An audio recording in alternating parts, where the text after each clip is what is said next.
আসসালামু আলাইকুম ওয়া রাহমাতুল্লাহ। আউযু বিল্লাহি মিনাশ শাইতানির রাজীম। উদউ ইলা সাবিলি রাব্বিকা বিল হিকমাতি ওয়াল মাউইজাতিল হাসানা।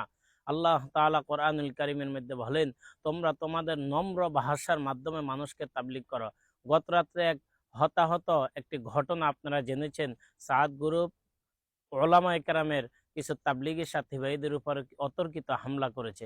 প্রিয় হাজিরিন, আপনারা জানেন হিন্দুদের গির্জা তৈরির জন্য কোনো মুসলমানের দান করা জায়েজ নেই, কিন্তু একজন হিন্দু যদি অসুস্থ হয় তাকে সেবা শুশ্রূষা করা অতি জরুরি মুসলমানের জন্য। যেমন আমরা বন্যার সময় তাদেরকে ত্রাণ দিয়ে এটাকে জ্বলন্ত প্রমাণের মাধ্যমে দেখিয়েছি। এরা কারা, ওরা কারা, সাদ গ্রুপ কারা, জোবাইর গ্রুপ কারা, ওলামায়ে কেরাম কারা, কিভাবে একটা মানুষ অপর মানুষের উপর হামলা করে?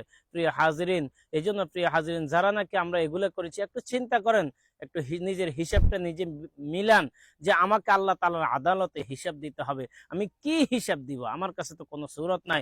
আল্লাহ তাআলা কোরআনুল কারীমের মধ্যে বলেন, নাহনু কদ্দারনা বাইনাকুমুল মাউত ওয়া মা নাহনু বিমাসবুকিন। এটা এমন না রূহ বাহির হয়ে গেছে, রূহকে আবার তুমি ঢুকাই দিতে পারবে। এজন্য যেই বা যাহারা এই সমস্ত অতর্কিত হামলা করেছেন, আল্লাহর রাস্তায় আল্লাহর কাছে তাওবা চান, তাওবা করেন। যে সমস্ত সাথী ভাইদের সাথে বেয়াদবি করেছেন তাদের কাছে তাওবা করেন, তাদের কাছে ক্ষমা চান। আল্লাহ পাক আমাদের প্রত্যেককে সকল মতানৈক্যকে দূর করে একই প্ল্যাটফর্মে আসার তৌফিক দান করুন। আমিন।